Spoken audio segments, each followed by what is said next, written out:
আসসালামু আলাইকুম সুপ্রিয় দর্শক, আপনাদের ভালোবাসা আসলাম অসহায় এক মেয়ের কাছে। আমরা শুনবো তার জীবন কাহিনী। আসসালামু আলাইকুম। ওয়ালাইকুম আসসালাম। আপু, তোমার নামটা কি? আমার নাম মোছাম্মদ সোনিয়া আক্তার। সোনিয়া আক্তার। তোমার দেশের বাড়ি কোথায়? আমার দেশের বাড়ি কুমিল্লা চৌদ্দগ্রাম। কুমিল্লা 14 গ্রাম। তোমার ফ্যামিলিতে কে কে আছে? আমার ফ্যামিলিতে কেউ নাই, আমি একাই। আর আমার মামার কাছে থাকি আমি। তোমার কেউ না, মানে মানে বুঝতে পারলাম না। তোমার আব্বু আম্মু নাই? না, আমি ইতিম। ও, মৃত। হ্যাঁ। ও, তো ছোটবেলা থেকে তোমার মামুর কাছে বেড়ে উঠছো, এটাই তো? হ্যাঁ। তোমার মামু কি করে? উনি ভ্যান চালায়। ও, তার সন্তান কয়জন? ওনার সন্তান একজন। ও আচ্ছা, যাই হোক, তুমি আমাদের ক্যামেরার সামনে মানে কি জন্য আসছো? আমি এখানে আসছি একটা ভালো মনের মানুষ চাই। ভালো মনের মানুষ না? হ্যাঁ। আচ্ছা, তুমি ভালো মনের মানুষ বললা, তুমি কিভাবে বুঝতে পারবা যে এই এই মানুষটা ভালো, কি এই মানুষটা খারাপ, কিভাবে বুঝতে পারবা? সে যদি আমার দায়িত্ব নিতে পারে বা আমাকে সবকিছু ঠিকভাবে দিতে পারে বা আমাকে আমার মতো করে বুঝতে পারে, আমি এরকম একটা ভালো মনের মানুষ ও, চাই। তুমি বলতে চাচ্ছ যে তুমি তার সাথে কিছুদিন কথা মানে কথা বললে বুঝতে পারবা যে হ্যাঁ, হ্যাঁ। আসলে তার মনটা কিরকম, একটু হলেও বোঝা হয়, তাই না? হ্যাঁ। তুমি তো মুসলমান না?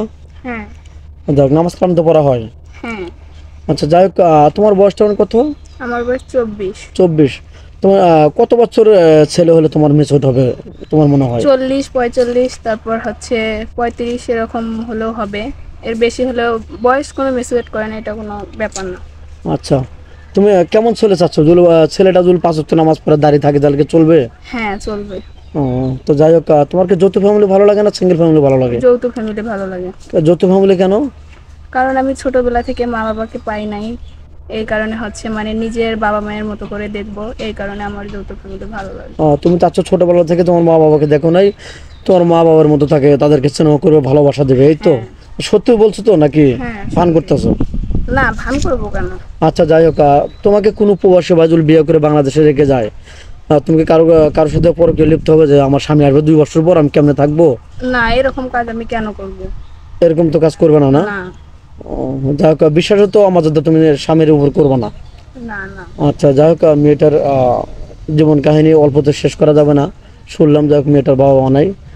তে, তোমাকে কোনো ভাই যদি লক করে, তো তোমাকে কিভাবে পাবে? তোমার ফোন নাম্বারটা আমাদের স্ক্রিনে দিয়ে দাও। স্ক্রিনে যে ফোন নাম্বারটি দেওয়া আছে ওখানে যোগাযোগ করলে, ভাইদের সাথে যোগাযোগ করলে আমাকে পেয়ে যাবে। যাই হোক, তোমার কোনো ফোন নেই? না, আমার কোনো ফোন নেই। আপনারা শুনতে পারলেন, ওর কোনো ফোন নেই, ও অনাথ একটা মেয়ে, ওর মামার কাছে মানুষ হয়েছে।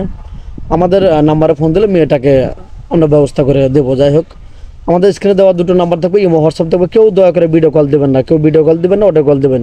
ভিডিও কল দিলে ব্লক করতে বাধ্য হবো। ভালো থাকবেন, সুস্থ থাকবেন, এটাই বলে শেষ করছি। আল্লাহ হাফেজ।